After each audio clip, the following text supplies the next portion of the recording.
And we have almost the entire skeleton. And so this is what Utaceratops looked like. It's kind of close to Pentaceratops, but Pentaceratops has really, really long eye horns. So this is an animal that's similar to Pentaceratops, but different.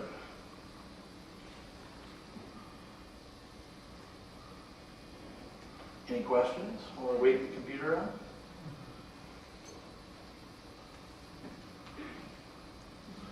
Okay. Well, another chasmosaurian we found is Cosmoceratops richardsoni, which also we named just this last year. And this was billed worldwide as the horniest dinosaur ever. And it is. It's got 2 long eye horns, which kind of curl sideways and droop down. It's got a hatchet-like nose horn. It's got 2 long horns on its cheeks. And then it's got an array of 10 long horns curled over to the front on the back of its frill. So it kind of looks like this. There's the illustration. Just one of the most bizarre animals we've ever seen.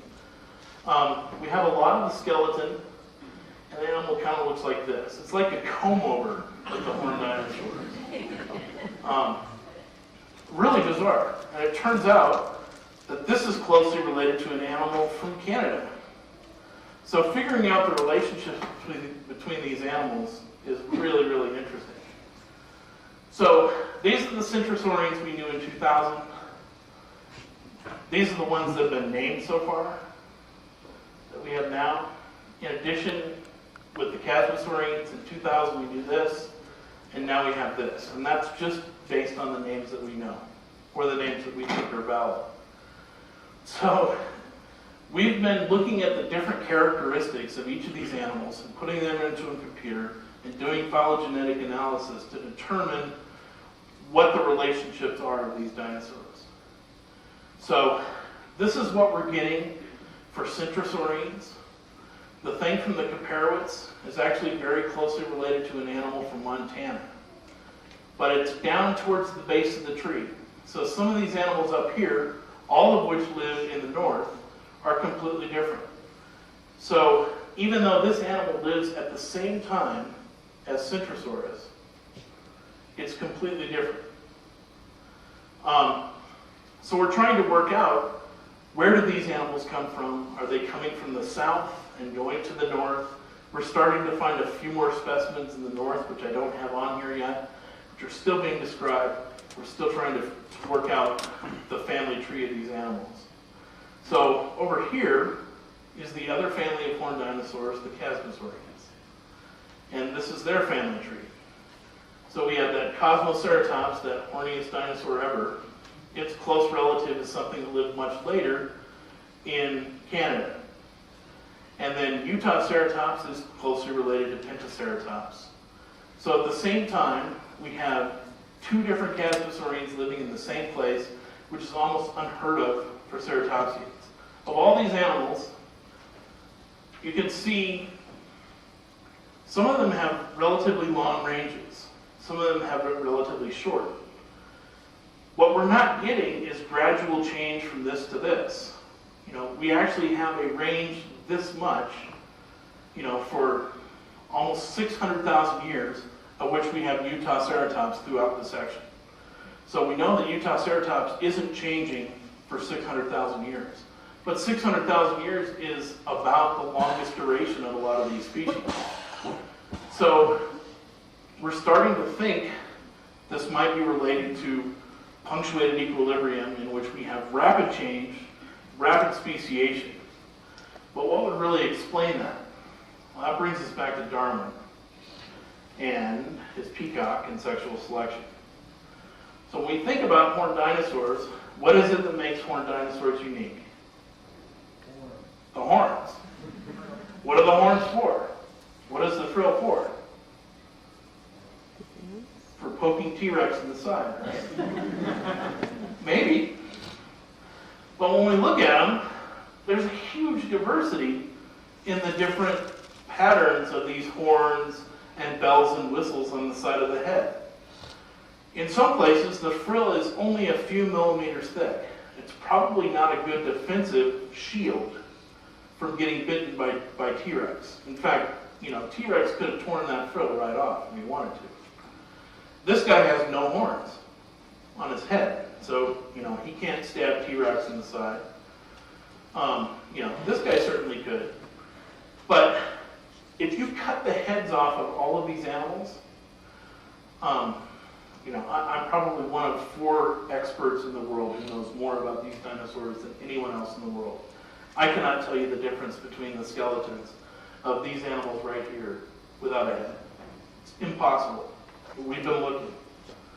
So really, all of the change is happening only on the surface of the skull, the edges of the skull, in these things which are ornaments, which might be visual cues. So it's very similar to what happened during the Pleistocene within New World deer. So in which we have all of this variety going on in a very short amount of time, and this has been proposed to be sexual selection. So it's a situation in which you have herding animals, and these herding animals live all across the plains of this narrow seaway. We know that they lived in herds because we find them dead in conglomerations in Canada. And very similar to herding animals today, also being killed in stream crossings and things like that.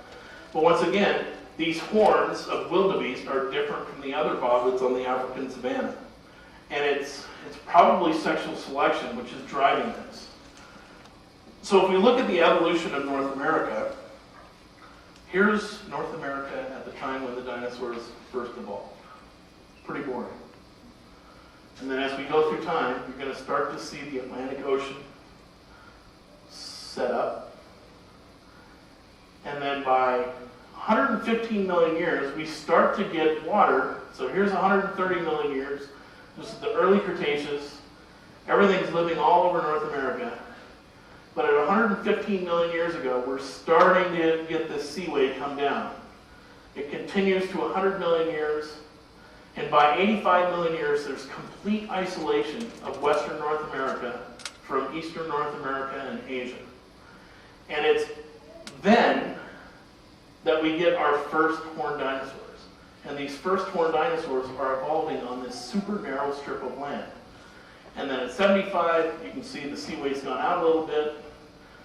But as the seaway goes back and forth, the sea level raises and falls, this island continent is being constricted because it's pretty clear that these animals are only living on the plains. We haven't found them yet in the mountains. Of course, the mountains don't produce good sediments. But really, all the fossils we're finding are from this narrow strip from here all the way up.